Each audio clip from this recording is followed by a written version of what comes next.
mais uma videoaula para vocês.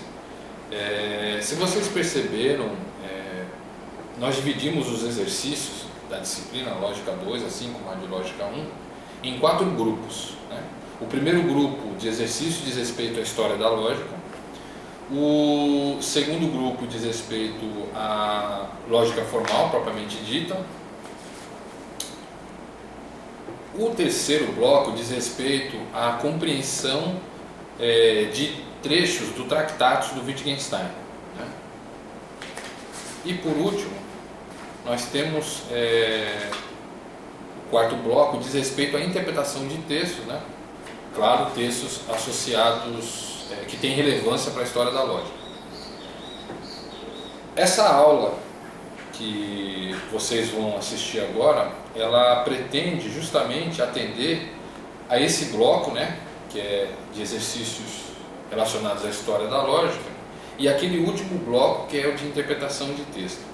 Mas, tendo em vista que ela vai falar bastante sobre o Frege, um pouquinho do Russell e até mesmo do Wittgenstein, ela também pretende contribuir bastante para a leitura que vocês terão que fazer do Tractatus.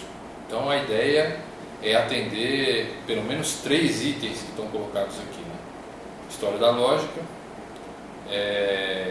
interpretação do Tractatus e interpretação de texto, texto importante, né, que tem alguma relevância para a história da lógica. Todo aquele que pretende compreender o papel que desempenhou o filósofo alemão Gottlob Frege, né, que nasceu em 1848 e morreu em 1925, né, o papel com respeito à lógica moderna, tem de enfrentar a dificuldade de compreender em que medida e a partir de quais ideias os seus textos devem ser considerados revolucionários quando comparados principalmente com a lógica de Aristóteles, né, que morre em 322 a.C., ou o ponto de vista de Kant, né? Kant que morre em 1804,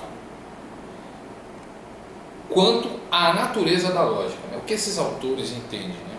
Entendem ser a natureza da lógica.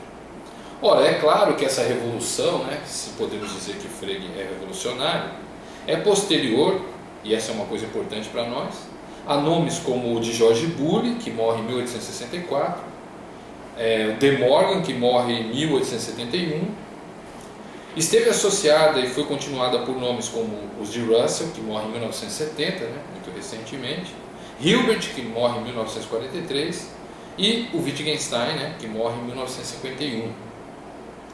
Ora, mais motivos então para termos de caracterizar muito bem a reconhecida importância de Frege.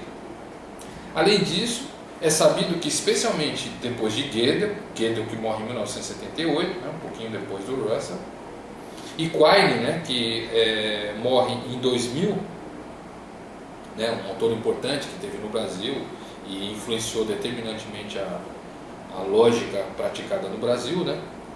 Então, é sabido que, especialmente depois de Gödel e Quine, e do enfraquecimento da importância do problema da relação entre matemática e lógica, podemos falar em um interesse renovado pela linguagem comum e seu uso por parte dos lógicos atuais, né? Então, se eu tivesse que dizer para vocês os principais caminhos que têm trilhado os filósofos da lógica, né, eu diria que eles têm se direcionado novamente para a linguagem comum e o problema do uso, né, da linguagem, né?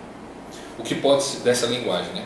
O que pode ser considerado também um retorno ao ponto de vista fregiano. Mesmo nisso, o Frege também era revolucionário. Ora, são esses então os 3 grandes assuntos que pretendemos abordar nessa videoaula, e a partir dos quais pretendemos elaborar uma pequena introdução, muito pequena, né, e bastante introdutória, ao pensamento de Frege, com respeito à lógica moderna e os atuais problemas da linguagem.